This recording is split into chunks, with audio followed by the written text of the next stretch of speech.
ते मे युक्ततमा मता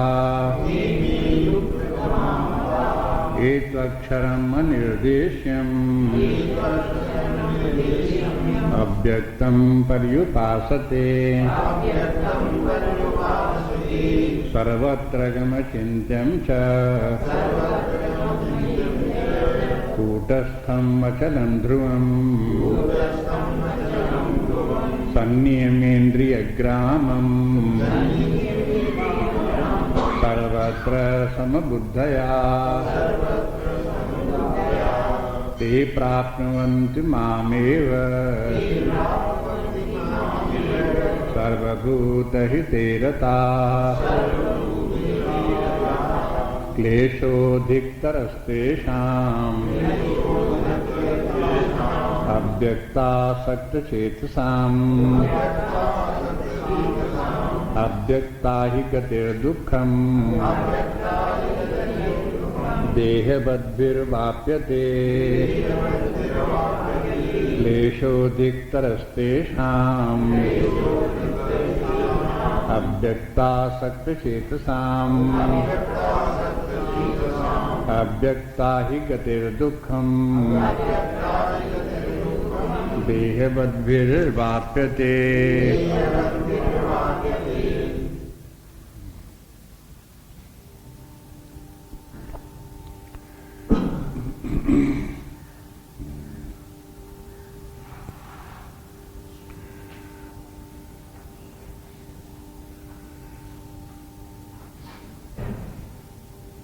विचार चल रहा है कि निर्गुण उपासना और सगुण उपासना, इन दोनों उपासनाओं में से किस उपासना को करने वाले व्यक्ति श्रेष्ठ हैं, युक्ततर हैं। तो एक बात तो ये है ध्यान में रखने की, उपासनाएं तो दोनों ही श्रेष्ठ हैं। उपासनाएं दोनों एक प्रकार की हैं, लेकिन उपासना करने वाले व्यक्तियों के ऊपर भेद है। कौन उपासना किसकी करे, किस रूप की उपासना करे। अभी कल देख रहे थे कि निर्गुण ब्रह्म का स्वरूप क्या है, उसकी उपासना का प्रसंग आया। भगवान ने कहा निर्गुण ब्रह्म की उपासना करने वाले भी मुझे ही प्राप्त होते हैं, माने सगुण ब्रह्म को भी प्राप्त कर लेते हैं। तो एक तो है निर्गुण ब्रह्म और दूसरा है सगुण ब्रह्म। निर्गुण ब्रह्म निराकार है, सगुण ब्रह्म जो है वो निराकार भी है और साकार भी है। इसलिए परमात्मा के दो रूप तो हैं ही हैं, तीन हो गए। एक तो पहले हो गया निर्गुण निराकार। निर्गुण माने जो गुणातीत है, जिसमें सत्वरज तमस से कोई संबंध नहीं, माया से जिसका कोई संबंध नहीं, जिसका जगत से कोई संबंध नहीं, जीवों से कोई संबंध नहीं, अपने आप में निर्विकार निर्लेप होकर के एक अद्वितीय होकर के विद्यमान है, तो हो गया निर्गुण।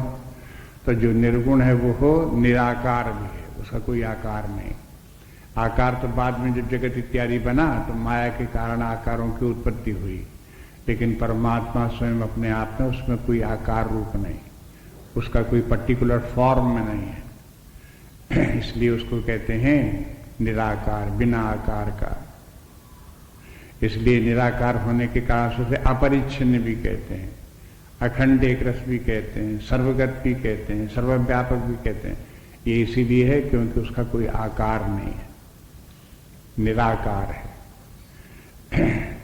तो अब एक तो बात हो गई को आकार उसका कोई नहीं है, और दूसरी बात उसमें सत्वरजस तमस इनका कोई लेप नहीं है, इनका कोई संबंध उससे नहीं है। इनसे कोई उसका संबंध न होने के कारण से वो हो निर्गुण हो गया। एक रूप तो ये हो गया परमात्मा का।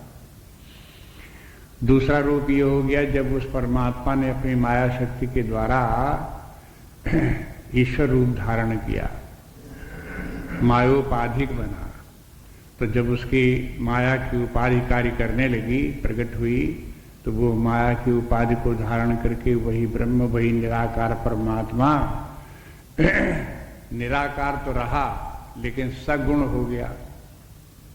अभी उसकी निराकारता नहीं गई, उसी प्रकार से वो व्यापक अनंत बना हुआ है, लेकिन उसके साथ साथ उसमें सत्व तमस ये 3 गुण आ गए। इन तीनों गुणों का वो स्वामी हो गया, इनके द्वारा वो सृष्टि रचना करने के लिए तैयार हुआ। तो ये जो माया है अथवा प्रकृति है अथवा 3 गुण हैं, जब ये अपने अव्यक्त रूप में होते हैं, व्यक्त नहीं हुए अभी जगत की रचना हुई नहीं, लेकिन ये तीनों गुण जिस समय अपनी साम्यावस्था में हैं, उस समय अव्यक्तावस्था में हैं, तब उनकी उपाधि से वही परमात्मा अब जो रूप उसका बना वो सगुण तो हो गया, क्योंकि गुण आ गए उसके साथ में, माया उसके साथ में आ गई, इसलिए सगुण हो गया। लेकिन रहा निराकार, अभी उसका कोई रूप आकार नहीं बना।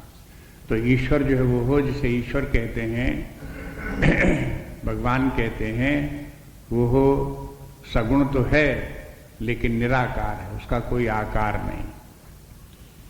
अब इसके बाद फिर जो है वो हो उसने हिरण्यगर्भ का रूप धारण किया, जगत का रूप धारण करके विराट रूप धारण किया। तो अब ये क्या हो गया कि उसकी माया जो है प्रकट हो गई, उसके तीनों गुणों का मिश्रण हो गया, उनके द्वारा व्यक्त रचना जगत की हो गई। तो उन रूपों की उपाधियों को धारण करके अब वो ईश्वर जो था वो सगुण तो पहले ही था, अब क्या हो गया, साकार हो गया। ये विराट जगत जो है वो परमात्मा का साकार रूप है, सगुण भी है और साकार भी है। इसी प्रकार से हिरण्यगर्भ है जो कि समस्त सूक्ष्म शरीरों का अभिमानी है, उसमें अपंचीकृत पंचमहाभूत हैं, प्राण है, मन है, बुद्धि है, ये सब जिसमें की हैं, वो सब उनकी उपाधि को भी धारण करने वाला हिरण्यगर्भ भी सगुण है और साकार है। तो साकार रूप फिर अनेक हो गए। फिर जैसे कि उसने अवतार लिया, तो अवतार लिया तो भी सगुण और साकार है। सगुण भी है क्योंकि उसने अपनी योग माया के द्वारा वो अपने शरीर को धारण किया हुआ है, तो सगुण भी है। और साकार भी है, उसने एक रूप धारण किया, चाहे वो हो भगवान राम का रूप धारण करे, चाहे कृष्ण का रूप धारण करे, चाहे नरसिंह का रूप धारण करे, चाहे कच्छप का रूप धारण करे, हयग्रीव का रूप धारण करे, कोई भी रूप धारण करे, जो रूप धारण करेगा तो वो हो गया रूप वाला, इसलिए आकार उसके साथ में आ गया। इस प्रकार से इतनी रूप परमात्मा की इतनी स्थितियां हैं। अब ये समग्र रूप से अगर सबको मान लें तो फिर वेदांत सिद्धांत के अनुसार से और सनातन धर्म के अनुसार से मान्यता हो जाती है। अगर इनमें से किसी एक भाग को मान लें, एक प्रकार को मान लें, तो एक विशेष संप्रदाय हो जाता है। निर्गुण निराकार माने तो एक संप्रदाय हो गया, सगुण निराकार माने दूसरा संप्रदाय हो गया, सगुण साकार माने, केवल सगुण साकार माने तो एक तीसरा संप्रदाय हो गया। इस प्रकार से संप्रदाय हो गए। अब ये संप्रदाय अलग अलग क्यों हो गए? आप देखेंगे वेदांत में भी ये सब संप्रदाय हैं। एक है अद्वैतवाद, दूसरा है विशिष्टाद्वैतवाद, दूसरा है शुद्धाद्वैतवाद, फिर एक है द्वैताद्वैतवाद, एक फिर है द्वैतवाद। तो अब ये सब वाद उसमें जो है वेदांत में भी है। तो अब ये सब इतने वाद क्यों हैं और इतने सब क्या है समस्या? बात यह है कि साधकों की स्थितियां अलग अलग हैं, विभिन्न व्यक्ति हैं, अलग अलग प्रकार के हैं। जो व्यक्ति जिस प्रकार का है उसके लिए उसी प्रकार की साधना उपयुक्त है, उसके लिए परमात्मा का स्वरूप भी उसी प्रकार का उपयुक्त है। ये बात जो है गीता में भी भगवान कहते रहते हैं, अन्य आचार्यों ने भी सब जगह से छांट छूट करके ये बात निकाल करके रख दी है कि देखो इस प्रकार से विभिन्न स्तर के व्यक्ति हैं। कोई देहाभिमानी है, कोई जीवाभिमानी है, कोई जो है वो इन सबको पार करके अपने आत्मस्वरूप में पहुंचा है, आत्माभिमानी है। तो ऐसे विभिन्न स्तर के जो व्यक्ति हैं उनके लिए अलग अलग प्रकार की उपासना है, अलग अलग प्रकार की साधना है, और उसी प्रकार की उनको शिक्षा भी है। जो जिस प्रकार का उसी प्रकार की शिक्षा है। एक प्रकार से ये भी है कि सभी लोगों को देहाभिमान से ऊपर उठते हुए जीव भाव को प्राप्त करते हुए आत्मभाव को प्राप्त करते हुए परमात्मा तक जाना पड़ता है। ये रास्ता तो सभी को तय करना पड़ता है। इसलिए सभी लोग जो हैं, इन जितने भी संप्रदाय हैं, उन संप्रदायों से होते हुए उनको अंत तक परमात्मा तक पहुंचना होता है। तो प्रारंभ का संप्रदाय जो है वो हो, जो द्वैतवादी संप्रदाय है, उससे भेंट होती है। द्वैतवादी आचार्य जो है फिर उसको द्वैत की शिक्षा देते हैं और कहते हैं यही बिल्कुल ठीक है, इसी प्रकार की साधना करो। माने उसकी आस्था को दृढ़ करते हैं कि देखो जब तक आस्था दृढ़ नहीं होगी, श्रद्धा मजबूत नहीं होगी, तब तक तुम साधना कैसे करो। अगर यही शंका बनी रही कि अद्वैत ठीक है कि द्वैत ठीक है, तो न द्वैत करेगा न अद्वैत करेगा, कोई साधना नहीं करेगा। इसलिए एक निश्चयात्मक बुद्धि होनी चाहिए। तो जो द्वैतवादी आचार्य है वो द्वैत की शिक्षा देगा और उसी के लिए व्यक्ति की श्रद्धा को दृढ़ भी करेगा। जिस समय श्रद्धा दृढ़ कर रहा होगा तब वो बोलेगा यही बिल्कुल ठीक है। अगर वो यही बिल्कुल ठीक है न कहे तो श्रद्धा कैसे दृढ़ हो। उसके वो अपने फिर उस स्तर के प्रमाण भी देगा, और जो वो प्रमाण देगा वो उस स्तर के व्यक्ति को समझ में भी आ जाएंगे। कहते तो बिल्कुल ठीक है, ऐसा ही है। जैसे कोई देहाभिमानी है तो देहाभिमानी व्यक्ति के लिए सगुण साकार की पूजा करना ही ठीक है, उसी की उपासना करना ठीक है, और द्वैत ही ठीक है। ये बात यहां पर भगवान जब वो हो निर्गुण उपासना की कठिनाई बता करके इस प्रकार से बताते हैं। यहां पर इसी से सब, इस श्लोक से ये सब अर्थ निकल आते हैं। अगर कोई व्यक्ति का थोड़ा और विचार करे, चिंतन करे, बुद्धि विकसित होने लगे, तो फिर उसको कहने लगेंगे कि द्वैत तो है ही है, लेकिन अद्वैत भी है। द्वैत और अद्वैत दोनों है। अद्वैत कैसे है कि परमात्मा जो अपने रूप में तो अद्वैत है, लेकिन जगत का रूप जब धारण करता है तो द्वैत भी है। जगत और जीव की अपेक्षा से वो द्वैत है, और परमात्मा सब रूप इस परमात्मा के ही हैं, इसलिए अद्वैत भी है। तो द्वैत भी हो गया, अद्वैत हो गया। इस सिद्धांत को भी वेदांत में कहते हैं भेदाभेदवाद। भेद भी मानते हैं, अभेद भी मानते हैं, अथवा द्वैताद्वैतवाद भी कहते हैं। द्वैत भी मानते हैं, अद्वैत भी मानते हैं। फिर जब ये लोग पूछने लगे कि भाई ये दोनों बातें कैसे हो सकती हैं, द्वैत भी कैसे हो सकता है और अद्वैत भी साथ साथ कैसे हो सकता है, तो आगे के आचार्य आएंगे, वो कहेंगे कि अब द्वैत को छोड़ो, अद्वैत ही को देखो, ये अद्वैत ही ठीक है।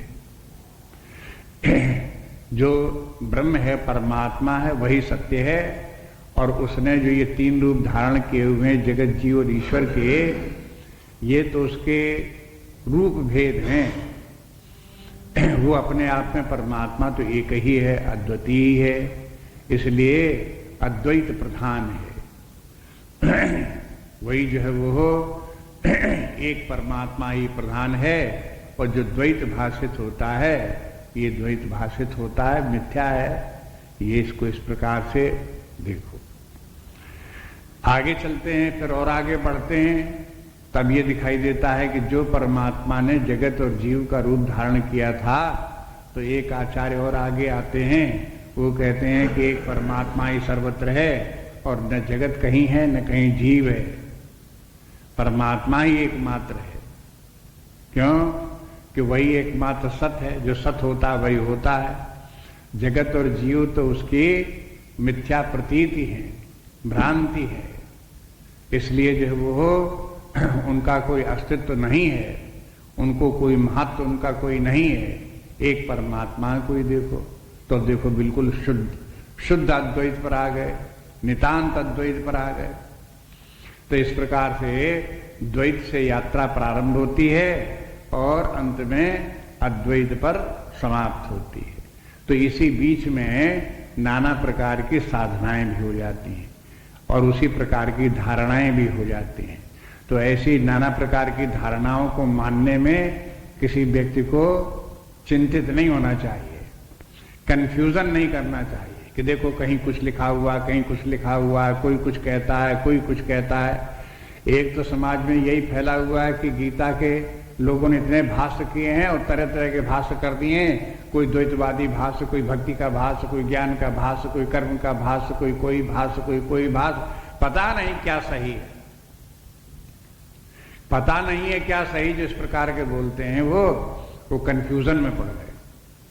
और बात यह है कि उन्होंने कहीं किसी आचार्य से शिक्षा नहीं ली, किसी के पास जाते उससे पूछते तो समझा देते भाष्य सब ठीक है, सब ठीक है, सब इतने तरह तरह के हैं, अलग अलग बातें बोलते तो भी ठीक है कि हाँ तो भी ठीक है।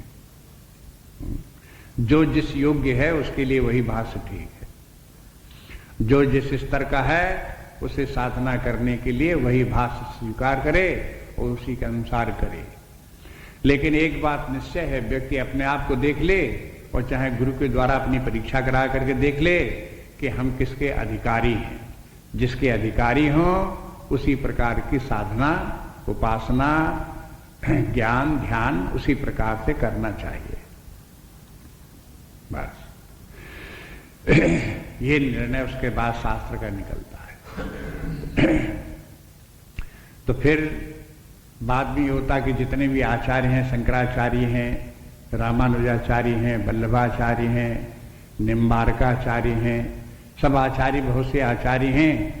कौन आचार्य किसका आचार्य है और किस आचार्य की परंपरा हमारे लिए मान्य है, ये व्यक्ति के अपने अपने योग्यता के ऊपर निर्भर करेगा। इसलिए उनको अलग अलग ढंग से अलग अलग साधनाएं, उपासनाएं करते हुए आगे बढ़ने के लिए दृढ़ संकल्प होकर के प्रयास करना चाहिए। अब यहां ये बताते हैं, भगवान कहते हैं कि देखो जो निर्गुण निराकार की उपासना है वो उपासना थोड़ी कठिन है। अब कोई कर सकता हो तो करे, लेकिन कठिन होने के कारण से छोड़ बैठे ये तो ठीक नहीं है।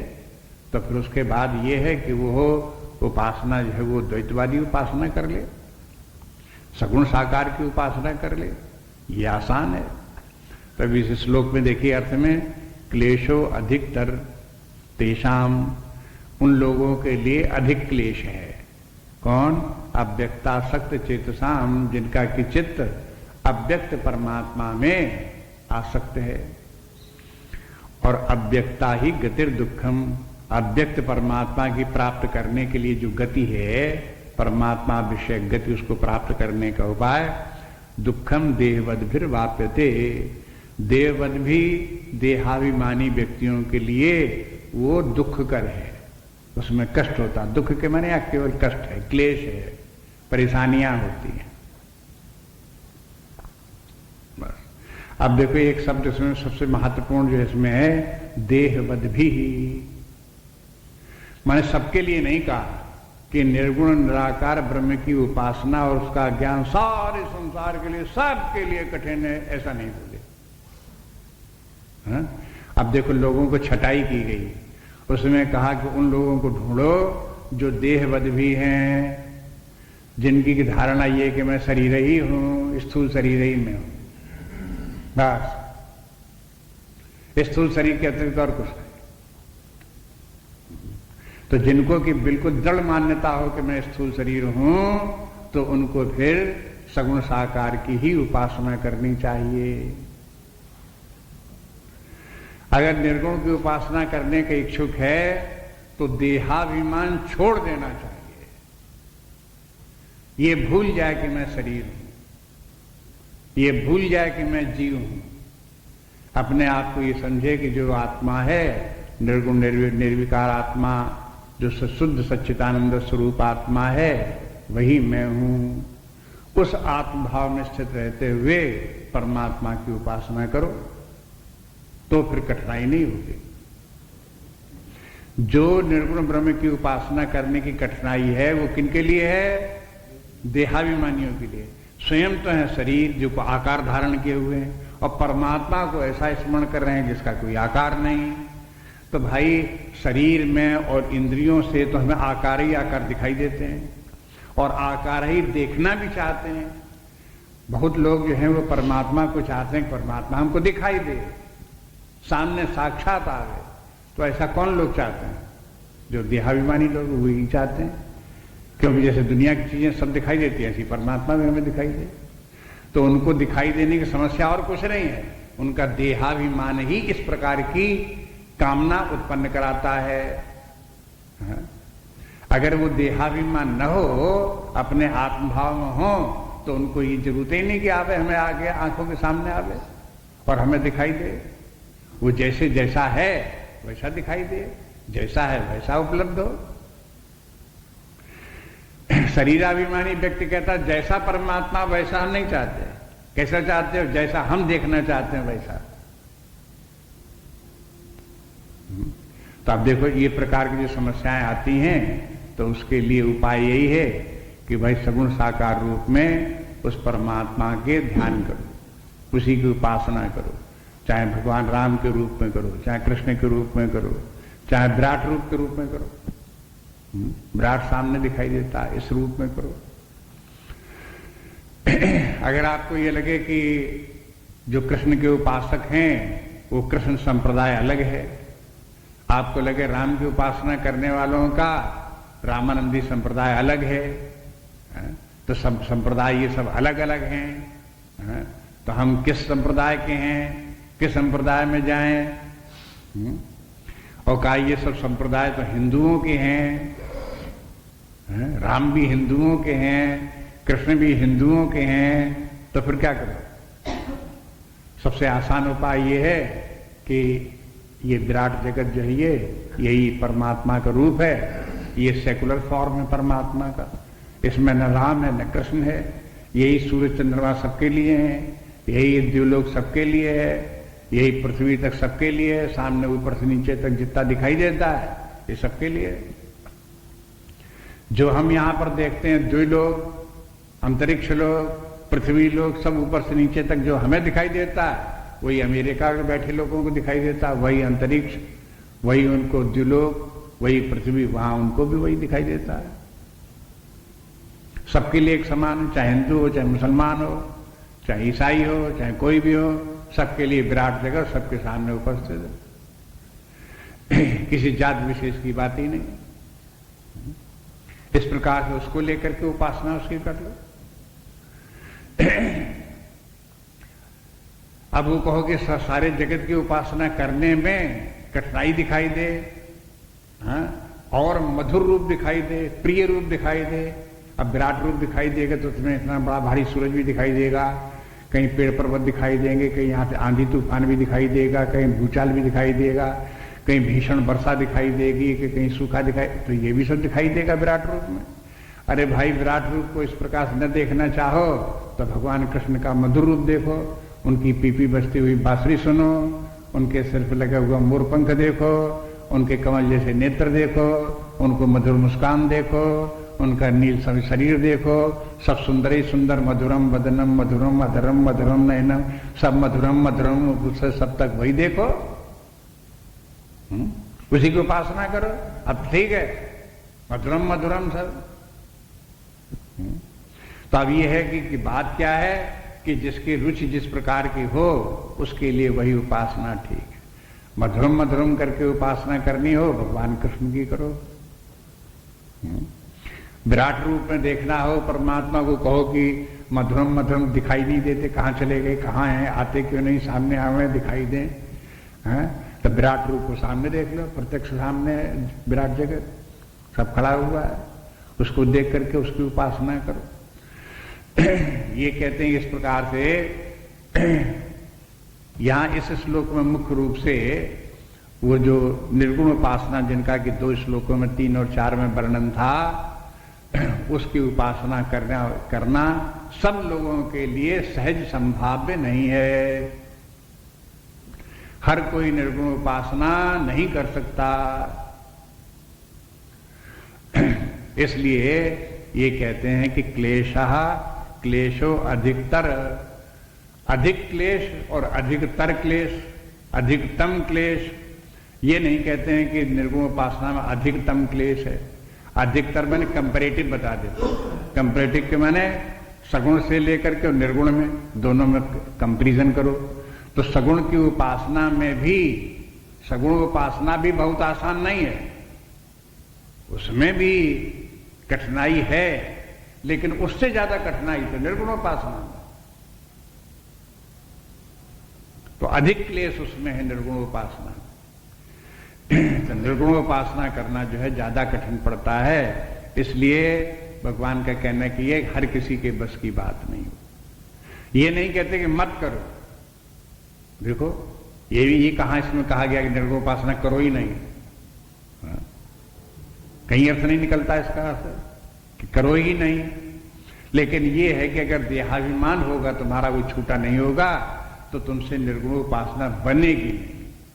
करने को करो। इसलिए विद्यारण्य स्वामी इत्यादि ने क्या बताया, कहा कि देखो यही रास्ता सबसे ठीक है। प्रारंभ में जब तक देहाभिमान न छूटे तब तक आप जो है सगुण साकार की उपासना करो। उसकी कृपा से धीरे धीरे देहाभिमान छूट जाएगा। इतना भगवान कृष्ण की, भगवान राम की इतनी पूजा करो, इतना नाम जप करो, इतना ध्यान करो, इतना ध्यान करो कि तुम्हें अपना शरीर भुला जाए। अपने चित्त को बराबर उसी में लगाए रहो, चाहे राम में लगाए रहो, चाहे कृष्ण में लगाए रहो, चाहे शिव में लगाए रहो, उसी में निरंतर अपने चित्त को लगाए रहो, लगाए रहो, लगाए रहो, और लगाए लगाए शरीर को, अपने शरीर को भूल जाओ। जब शरीर विस्मृत होने लगे, भुलाने लगे, तब आगे की उपासना करो। फिर ईश्वर की उपासना कर लो, फिर ब्रह्म की उपासना कर लो। ये क्रम क्रम से इस प्रकार से आगे करते जाओ। इस अध्यात्म मार्ग में सबसे पहली बाधा और सबसे बड़ी बाधा देहाभिमान है। सबसे बड़ी बाधा देहाभिमान के कारण से व्यक्ति जो है वो साधना में आगे नहीं बढ़ पाता। यहां तक कि देहाभिमानी व्यक्ति अधर्म छोड़ करके धर्म में भी नहीं आ पाता। अधर्म में प्रवृत्त क्यों होता है? चोरी, भ्रष्टाचार, दुराचार, झूठ बोलना, पापाचरण करना, झगड़ा फिसाद करना, लड़ाई करना, मारकाट करना, अभिमान करना, ये सब व्यक्ति क्यों कर रहा है? देखो कहां कर रहा है, किस स्तर से कर रहा है, पता लग जाएगा। शरीर भाव से कर रहा है। वो अपना शरीर भाव छोड़े नहीं पाया इसलिए कर रहा है। अगर शरीर भाव छूट जाए व्यक्ति का तो उसे ये समझ में आ जाए कि हम जीव हैं, और जीव समझ में आ जाए तो उसे धर्म में स्वभावतः प्रीति हो जाए। जीव जानता है कि हमारा कल्याण धर्म के मार्ग पर चलने से है, क्योंकि ये शरीर छोड़ करके हमें अभी दूसरे शरीर में भी जाना है, तीसरे शरीर में भी जाना है, चौथे शरीर में भी जाना है। आखिरकार जब आगे की यात्रा होगी तो कैसे होगी? कोई अधर्म के बल पर थोड़े होगी।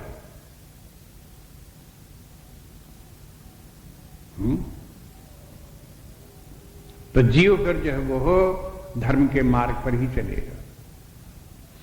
अगर कोई धर्म छोड़ करके अधर्म में प्रवृत्त होता है तो ये किस बात का प्रमाण कि वो देहाभिमान नहीं छोड़ पा रहा है, जीव भाव उसके अंदर जागृत नहीं हुआ है। जीव भाव जागृत हो जाने के माने ये नहीं कभी कभी जीव की याद आ जाए कि हम हो सकते हैं जीव भी हो, ऐसे नहीं। जीव भाव जागृत हो जाए, जीव भाव में ही रहे, देह भाव में न रहे। देह रहे लेकिन देह भाव में न रहे, जीव भाव में रहे। जीव भाव में रहना बात दूसरी है और देह भाव में बरात रहना दूसरी है। जीव भाव में रहने के माने ये नहीं कि शरीर छूट गया, मर जाओ, फांसी लगा लो, ये तात्पर्य नहीं है। शरीर भी रहने दो लेकिन जीव भाव में रहो। जैसे गुरुदेव उदाहरण देते रहते हैं कि आप एक कलम लेकर के लिखने लगे, तो लिखते कलम से हैं आपसे, कोई हाथ से तो लिख नहीं देंगे इसे, कलम उठाएंगे तो कलम से लिखना पड़ेगा। तो लिखने का कार्य और कलम और आपका क्या संबंध है?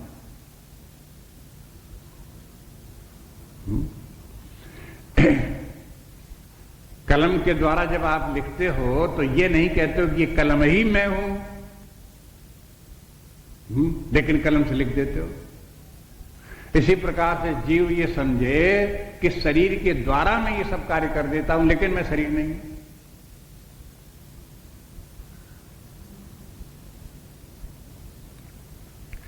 ये बात बार बार समझानी इसलिए पड़ती है कि देहाभिमानी व्यक्ति को ये बात समझ में भी नहीं आती है कि कोई जीव भाव में भी हो सकता है, कोई आत्म भाव में भी हो सकता है, आत्म भाव में रह करके भी कुछ शरीर के द्वारा कार्य हो सकते हैं, जीवन जिया जा सकता है, जीव भाव रख करके भी जीवन जिया जा सकता है। यही बात नहीं समझ में आती। ऐसे कुतर्क करने लगते हैं, अरे भाई जब जीव भाव होगा तो व्यक्ति काम ही कैसे करेगा फिर? अरे फिर जिएगा ही कैसे? अगर आत्मभाव होगा तो फिर जिएगा कैसे? काम ही कैसे करेगा? जिंदगी कैसे चलेगी? अरे तुम्हें नहीं समझ है, इसलिए इस प्रकार का तुम भयभीत हो, चिंतित हो इस प्रकार का। लेकिन जो आत्मभाव में है वो तो आत्मभाव में भी रहते हैं और जीव का प्रयोग में भी लाते हैं और शरीर को भी प्रयोग में लाते हैं, आत्मभाव में बने भी रहते हैं। जो जीव भाव में रहने वाले हैं वो जीव भाव में बने रहते हैं, शरीर को भी प्रयोग में ले आते हैं, शरीर भी चलता है। लेकिन जो देह भाव में रहने वाले व्यक्ति हैं वो जीव भाव को नहीं जानते, आत्म भाव को नहीं जानते, न उसकी महिमा को समझते हैं और न उस स्तर का उच्च श्रेष्ठ जीवन जीना जानते हैं। वो तो निकृष्ट जीवन जिएंगे, बस अधर्म इत्यादि का जीवन, भ्रष्टाचार का जीवन।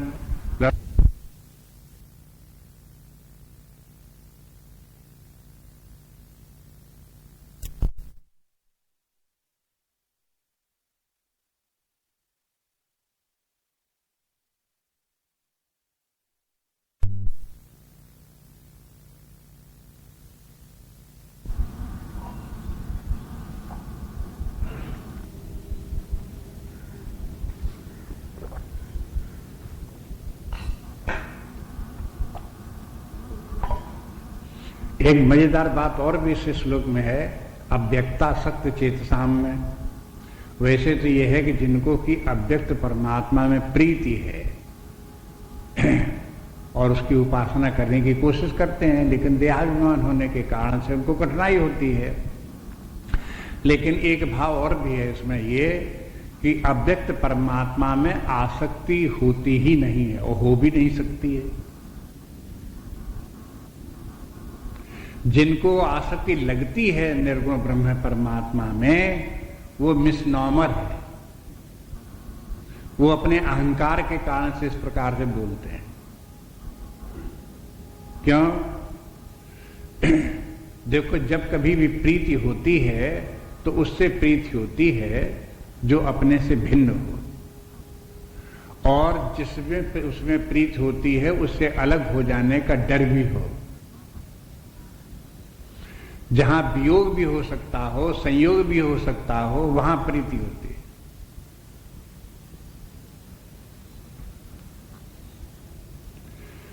अव्यक्त परमात्मा में प्रीति नहीं होती है, उसमें तादात्म्य तो होता है, उस अव्यक्त परमात्मा में एकाकारता तो होती है।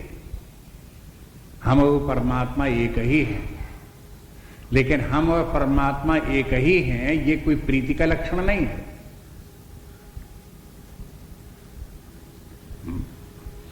लेकिन हम इसलिए कहने का तात्पर्य इसमें श्लोक में हुआ कि जो लोग निर्गुण निराकार ब्रह्म की उपासना करते हों वे अपने आप को परमात्मा से जोड़ने की कोशिश करें, बजाय इसके कि उस परमात्मा में प्रेम करें।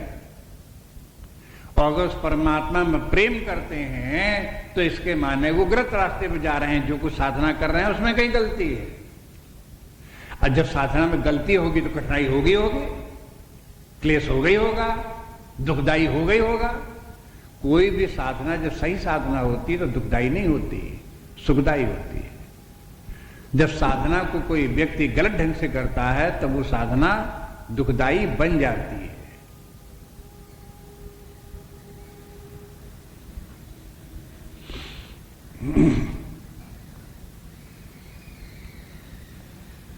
चाहे जप हो, चाहे ध्यान हो, चाहे पूजा हो, जब कोई व्यक्ति को कोई भी साधना करने में उसको कठिनाई लग रही हो, दुख लग रहा हो, परेशानी लग रही हो, क्लेश उठाना पड़ रहा हो, तो समझ लेना चाहिए कोई गलत तरीके से कर रहा है। उसका सही तरीका पता लगाना चाहिए। जब सही तरीका पता लगाएगा तो उसमें क्लेश नहीं होगा, कठिनाई नहीं होगी, सुखदायी होगी, आनंददायी होगी। सब साधनाएं आनंददायी होती हैं। यहां तक कि जैसे इंद्रिय निग्रह है, तपस्या है। तपस्या से शब्द से ऐसा लगता है जैसे कि तपस्या कोई कष्टकारक वस्तु है। तपस्या करेंगे तो कष्ट उठाना पड़ेगा, क्लेश उठाना पड़ेगा। लेकिन तपस्या उन लोगों के लिए क्लेशकारक है जो तपस्या कैसे की जाती इस रहस्य को नहीं जानते। वे लोग खामखा गर्मी में बैठे हुए हैं, सर्दी में बैठे हुए हैं, उपवास कर रहे हैं, व्रत कर रहे हैं, हर धर्मी पूर्वक कहीं कुछ न कुछ इस प्रकार का कर रहे हैं। इसके कारण से वो तपस्या सही तपस्या न होने के कारण से उनको वो कष्ट दे रही है। कष्ट उठा करके वो तपस्या कर रहे हैं। लेकिन जैसे इंद्रिय निग्रह है वो भी सुखदायी है। व्यक्ति को जब ये समझ में आ जाए कि देखो इंद्रिय भोग किस प्रकार से हानिकारक हैं, इंद्रिय संयम किस प्रकार से लाभदायी है, तो लाभ में सुख है, हानि में दुख है, ये बात जहां विचार पूर्वक समझ में आ गई तहां इंद्रिय भोगों की प्रीति है, इंद्रिय भोगों का रमण जो है वो अपने आप ही छूट गया। जब अपने आप छूट गया तो अपने आप ही तपस्या हो गई और उसके इंद्रिय निग्रह का जो आनंद है उसे प्राप्त होने लगा। तपस्वी व्यक्ति को इंद्रिय निग्रह का आनंद प्राप्त होता है, विषयों के छोड़ जाने का दुख नहीं होता।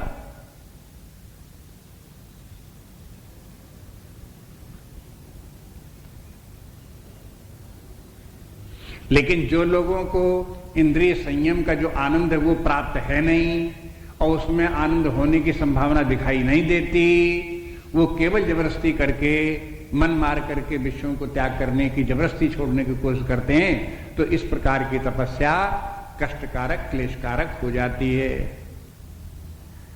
सर्वत्र यही बात है। इसलिए तपस्या में देख लो, चाहे और किसी साधना में देख लो, सब जगह तरीका यही है कि जो साधना जो है व्यक्ति को सूट करती है, ठीक जो साधना जिसकी है, अगर वही करेगा तो उसको उसमें सफलता प्राप्त होगी और सुखदायी होगी। इसलिए भगवान अर्जुन को बताने को सब बता दिया जाता है। शास्त्र में सभी बातें लिखी होती हैं, आचार्य गुरु भी सब बता देता है कि देखो ये साधना यहां से लेकर के यहां तक है, पहले ये है, दूसरे ये ऐसे ऐसी है, सब पूरी गाथा सब सुना देगा। जैसे भगवान ने अर्जुन को सब सुना दी, लेकिन आखिरकार में बार बार अर्जुन से भगवान ने कहा क्या कि अभी तक तुम धर्म के मार्ग पे चलते रहे हो, निष्काम कर्मयोग तुमने किया नहीं है, अब तुम निष्काम कर्मयोग करो। निष्काम कर्मयोग ही साधना तुम्हारे लिए सबसे सुगम है और सबसे सुखदायी है। इसमें तुम्हें कोई क्लेश नहीं होगा, कोई परेशानी तुमको नहीं होगी। अर्जुन ने भी समझ में बात आ गई अर्जुन को। 18वां अध्याय जब समाप्त हुआ तो अर्जुन भी कह लगे हमें सारी समझ में आ गई, ये साधना का क्रम किस किस प्रकार से है, कैसे कैसे आगे बढ़ता है, मेरी सारी समझ में आ गया और मैं किस स्तर का हूं और मुझे क्या करना चाहिए सब समझ में आ गया। तब शास्त्र के सुनने के माने ये है कि हर व्यक्ति को सेल्फ रिफ्लेक्शन करना चाहिए, अपने आप ही अपने आप को देखे कि हमारी स्थिति कहां है, हम किस प्रकार के हैं, अभी हमारी साधना क्या होनी चाहिए, किस प्रकार से हमें आगे बढ़ना चाहिए। बातें जितनी चाहिए जितनी दी हुई, तो कहीं किसी व्यक्ति को उसमें अट्रैक्शन नहीं होना चाहिए। अब जैसे कह दिया कि जो आत्मा और परमात्मा का एकत्व का ज्ञान सबसे श्रेष्ठ ज्ञान वही है, तो कुछ पड़े हम भी यही प्राप्त करेंगे और उसी को आत्मा परमात्मा के एकत्व प्राप्त करें। अरे भाई, उसके पहले अधिकारी भी तो हो, पहले ये भी तो सुनो उसके पहले और कौन कौन साधनाएं करनी पड़ती हैं, किन लोगों को वो गति प्राप्त होती है, क्या सबको वो प्राप्त हो जाती है जो एकदम से मन में आ गया कि हम भी उसमें परमात्मा के साथ एकत्व प्राप्त कर लें?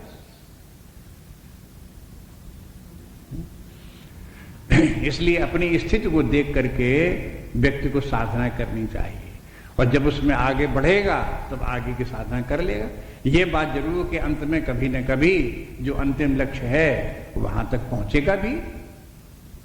कोई ऐसा थोड़ी कि उसके लिए मनाही होगी हमेशा के लिए, कभी आत्मा परमात्मा का एकत्व आपको प्राप्त होगा ही होगा नहीं, और कभी कर नहीं सकते, ऐसा तो शास्त्र कहते नहीं है। यही कहते हैं कि अभी जो आपकी साधना जिस प्रकार की हो करो। इसलिए सगुण साकार की उपासना प्रारंभ में उसी को करो जब तक देहाभिमान नहीं छूटता, नहीं तो फिर कठिनाई में पड़ जाओगे, तकलीफ होने लगेगी। आपको ये लगा कि देखो निर्गुण उपासना करना बहुत श्रेष्ठ है इसलिए हम वही करेंगे। निर्गुण उपासना श्रेष्ठ नहीं है, आपके मन में उसके प्रति आसक्ति आ गई कि निर्गुण उपासना करना चाहिए, वो श्रेष्ठ है। श्रेष्ठ तो निर्गुण जैसे उपासना श्रेष्ठ है, वैसे सगुण उपासना श्रेष्ठ, क्योंकि परमात्मा एक ही है। सगुण भी वही परमात्मा है, निर्गुण भी वही परमात्मा है, इसलिए श्रेष्ठता उसमें क्या है?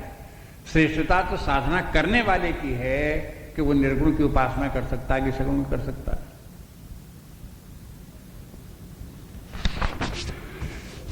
अगला श्लोक देखो। एतु सर्वाणि कर्माणि मयि सन्न्यस्य मत्परा अनन्येनैव योगेन मां ध्यायन्तु उपासते। एतु सर्वाणि कर्माणि मयि सन्न्यस्य मत्परा अनन्येनैव योगेन मां ध्यायन्तु उपासते।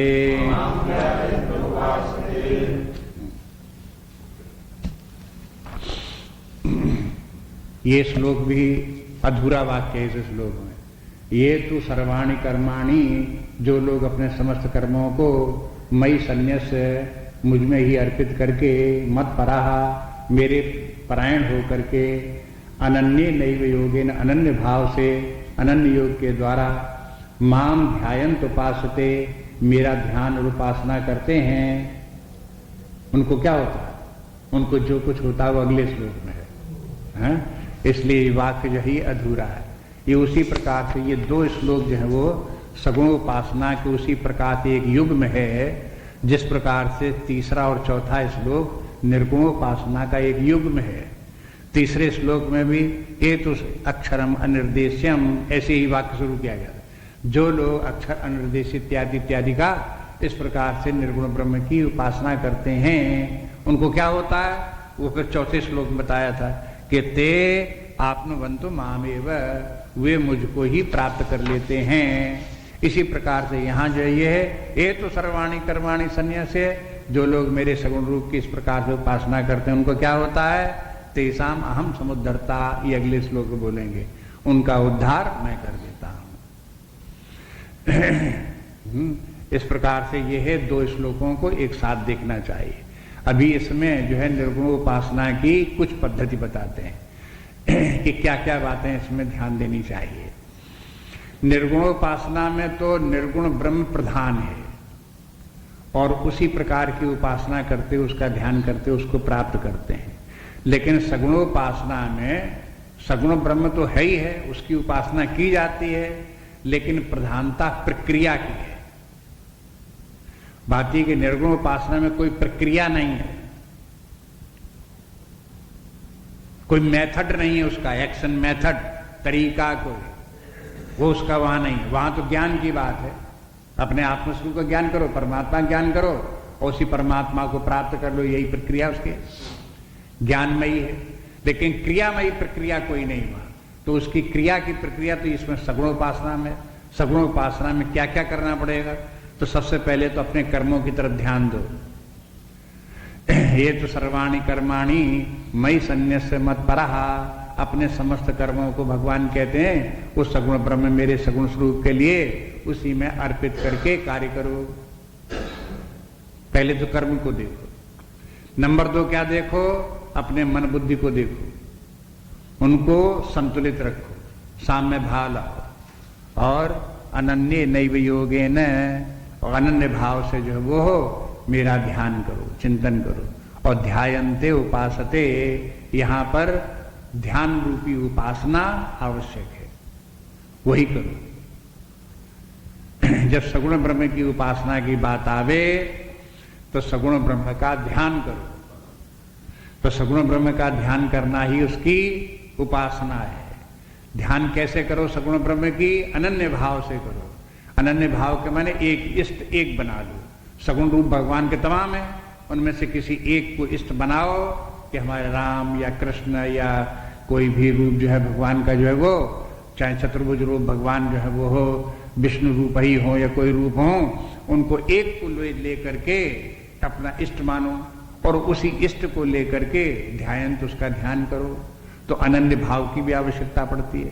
तो ये तो हुआ उपासना की पद्धति। लेकिन उपासना का आधार क्या हुआ कि कर्म जो है कर्ता भाव छोड़ करके करो।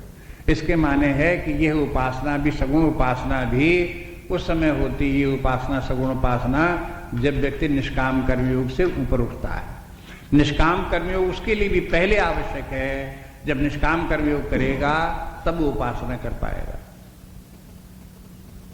ये निष्काम कर्मयोग ही है जहां भगवान कहते हैं सर्वाणि कर्माणि मयि सन्न्यस्य, समस्त कर्मों को मुझे अर्पित करके। ये भक्तों का निष्काम कर्मयोग है। भक्त लोग परमात्मा में अपने कर्मों को समर्पित करके कार्य करते हैं, ये उनका निष्काम कर्मयोग है। ज्ञानियों का निष्काम कर्मयोग क्या है कि कर्म के फल में अनासक्ति रखते हुए अपना कार्य करना। ये ज्ञानियों की अनासक्ति निष्काम कर्मयोग है। कर्मों को समर्पण भाव से, परमात्मा के समर्पण भाव से करना, ये भी निष्काम कर्मयोग है। ये भक्तों का निष्काम कर्मयोग है। इस प्रकार से आप देखोगे कि सभी क्षेत्रों में अलग अलग स्थान पर अलग अलग प्रकार के नियम कार्य कर रहे हैं। उन सबको पहचानो, समझो, सबको ध्यान में रखो और ध्यान में रख करके तब निश्चय करो। ये बात जो है जहां सर्व कर्माणि मयि सन्न्यस्य, इसको देखोगे तो तीसरा अध्याय निष्काम कर्मयोग का अध्याय है। उस निष्काम कर्मयोग के अध्याय में यही बात, यही शब्दावली वहां पर भी भगवान ने बोली है। वहां बोला है मयि सर्वाणि कर्माणि सन्न्यस्य अध्यात्म चेतसा। ये वाक्यावली है, श्लोक इस प्रकार का है। ये आगे पीछे कर दिए हैं। यहां मयि, यहां से लो पहले, मयि सर्वाणि कर्माणि सन्न्यस्य। देखो यहां पर इसमें मयि सर्वाणि कर्माणि सन्न्यस्य अध्यात्म चेतसा, ये वहां का शब्दावली है। यहां पर उनको शब्दों को आगे कर दिया। ये तो सर्वाणि कर्माणि मयि सन्न्यस्य मत परः, इस प्रकार से कर दिया। इसके माने वहां निष्काम कर्मयोग को जो वर्णन किया तो वही निष्काम कर्मयोग यहां आ गया, शब्दों को आगे पीछे रख दिया। आगे आप देखोगे 18वें अध्याय में भगवान फिर यही बात कहेंगे, बिल्कुल यही शब्दावली कि मयि सन्न्यस्य मत परः। इसी प्रकार से 18वें अध्याय में भी भगवान को देख लेना, 57वां श्लोक, 57 श्लोक में वहां पर आपको यही श्लोक मिलेगा, यही शब्दावली वहां पर भी मिलेगी। इसके माने यह है कि जब सगुण ब्रह्म की उपासना करो तो उसके पहले निष्काम कर्मयोग पहले आवश्यक है। आपने निष्काम कर्मयोग नहीं किया, उपासना आप करने लगे तो आपको निष्काम, वो सगुण उपासना भी आपको क्लेश कारक हो जाएगी। और होती है लोगों को, उनसे कहो कि भाई तुमसे निर्गुण उपासना बनते, सगुण उपासना करो, चलो पूजा करो चल करके, चलो नाम जप करो चल करके, चलो ध्यान करो चल करके। नहीं होता उनसे, बैठने में मन नहीं लगता, जी उठता है, भागते हैं। क्यों होता है? उसका कारण यह है कि उन्होंने अपने कार्यों को अभी बदला नहीं, कर्म परमात्मा के समर्पण भाव से करना नहीं सीखा। यहां परमात्मा में सन्न्यास, मयि सर्वाणि कर्माणि सन्न्यास का अर्थ क्या है, ये तीसरे अध्याय में भी देख चुके हैं। यहां फिर स्मरण कर लो। उसी का तात्पर्य है कि जितने भी, जो कुछ भी हम कार्य करते हैं, उन कार्यों का उद्देश्य लौकिक नहीं है, हम ये जो कार्य कर रहे हैं इंद्रिय भोगों की प्राप्ति के लिए नहीं कर रहे हैं। ये जो कुछ हम कार्य कर रहे हैं वो कार्य कोई हम यश कीर्ति प्राप्त करने के लिए नहीं कर रहे हैं, धन संपत्ति इकट्ठा करने के लिए नहीं कर रहे हैं, परिवार बनाने के लिए नहीं कर रहे हैं। हम ये सारे कार्य जो कुछ भी कर रहे हैं इन समस्त कर्मों का अंतिम उद्देश्य परमात्मा की प्राप्ति है। जो कार्य हमें परमात्मा की प्राप्ति में सहायक होता वही कार्य करते हैं, दूसरा कार्य करते नहीं। और जब वो कार्य करते हैं तब ध्यान रखते हैं कि ये हमें परमात्मा तक पहुंचाने वाला कार्य है। एक बात तो ये है कि परमात्मा में समर्पित हुआ कार्य। दूसरी बात ये भी कि जो भी कार्य हो रहे हैं उन कार्यों का करने वाला मैं नहीं हूं।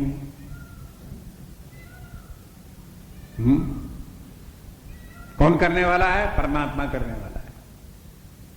वो परमात्मा ही चेतन सत्ता है, वही इस शरीर में स्थित होकर के शरीर के द्वारा कर्म संपादन करा रहा है। हम खामखा में बोलते हैं कि मैं काम करने वाला हूं। मैं काम करने वाला कहां से? मैं की बात कहां से आ गई? ये बीच में मैं कहां से कूद पड़ा? एक परमात्मा सब जगह व्याप्त है, उसी की चेतना सब व्यक्तियों में विद्यमान है। सब शरीर भी उस परमात्मा का ही बनाया हुआ शरीर, और वो परमात्मा ही शरीर में स्थित रह करके शरीर को चला भी रहा है। तो कर्म किसके द्वारा हो रहा है? हमारे द्वारा कहां से हो रहा है? जब हमने शरीर नहीं बनाया तो शरीर के द्वारा कर्म हो रहा है, तो हम कैसे कर रहे हैं? और शरीर को संचालित करने वाला भी चेतन सत्ता है, वो परमात्मा की सत्ता है, तो वही करा रही है। चाहे हम शरीर से कार्य कर रहे हों, चाहे वाणी से कार्य कर रहे हों, चाहे बुद्धि से कार्य कर रहे हों, जो कुछ भी कार्य हो रहे हैं वो समस्त कार्य परमात्मा ही कर रहा है। परमात्मा की मशीन कार्य कर रही है। परमात्मा ने ये सब शरीर प्राण मन बुद्धि की मशीन बना कर रखे और उसी के द्वारा फिर वो कार्य कर रहा है। हम खामखा उसके बीच में जो कूद पड़े कि मैं कर रहा हूं, मेरा शरीर, मैं कर रहा हूं, ये अनधिकार चेष्टा है, मूर्खता का लक्षण है। इस मूर्खता को पहले छोड़ दो।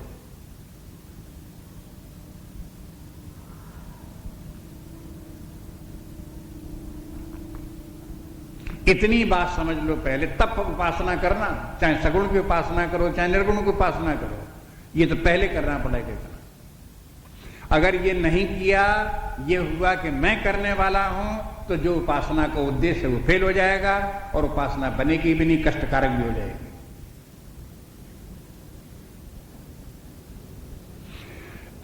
दूसरी बात ये तो यहां तक तो हो गई, एक प्रकार की भूमि तैयार हो गई। जो इस प्रकार से निष्काम कर्मी योगी व्यक्ति होगा उसकी जो है वो हो उपासना की, सगुण उपासना की भूमि तैयार।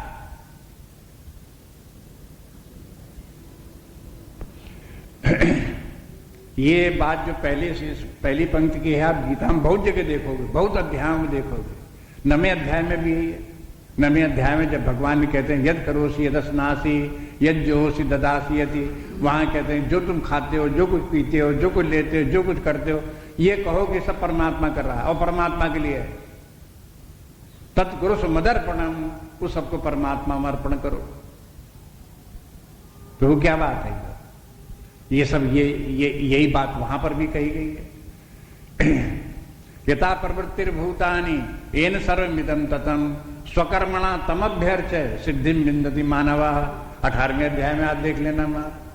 जिस परमात्मा ने शरीर बनाया और जिस परमात्मा के कारण से शरीर में क्रियाएं हो रही हैं, वो परमात्मा के द्वारा उसके इस शरीर के द्वारा, उसी कर्म के द्वारा उस परमात्मा की पूजा करते रहो और सिद्धि को प्राप्त कर लो। तो इस प्रकार से देखने का अभ्यास करो। देखो कहते हैं कि ऐसे, ये पहली बात तो ये। अब दूसरी बात ये कि अब ये सब तो हो गया कर्म के संबंध में, व्यवहारिक जीवन के कर्म में इसी प्रकार से चलने दो। सुबह से शाम तक जितना भी कार्य संपादन हो इसी प्रकार से हो। अब इसके बाद ये हुआ कि सगुण रूप में आवश्यकता पड़ती है कि परमात्मा के किसी एक रूप को निश्चित करो। एक ही इष्ट एक ही होना चाहिए, ध्येय एक ही होना चाहिए, उसको बात यहां अनन्य कह करके कहते हैं। अनन्य के भी दो अर्थ हैं। एक अनन्य के माने हैं एक निश्चित इष्ट होना चाहिए, वो भी अनन्य भाव है। और एक अनन्य भाव ये भी है कि हम जिस परमात्मा की उपासना कर रहे हैं उससे हमें परमात्मा को ही प्राप्त करना है। इस उपासना के द्वारा हमें धन संपत्ति या भोग पदार्थ प्राप्त नहीं करने हैं, ये भी अनन्यता है। अगर हम परमात्मा की करते हैं उपासना और प्राप्त करना चाहते हैं हम धन संपत्ति या पद इत्यादि, तो ये अनन्यता नहीं हुई, डाइवर्शन हो गया। आपके बुद्धि में पहले भरा हुआ है कि हमें धन चाहिए, हमें संपत्ति चाहिए, परिवार चाहिए, ये बात तो भरी हुई है आपके मन में, तो परमात्मा के अनन्य कहां से हुआ?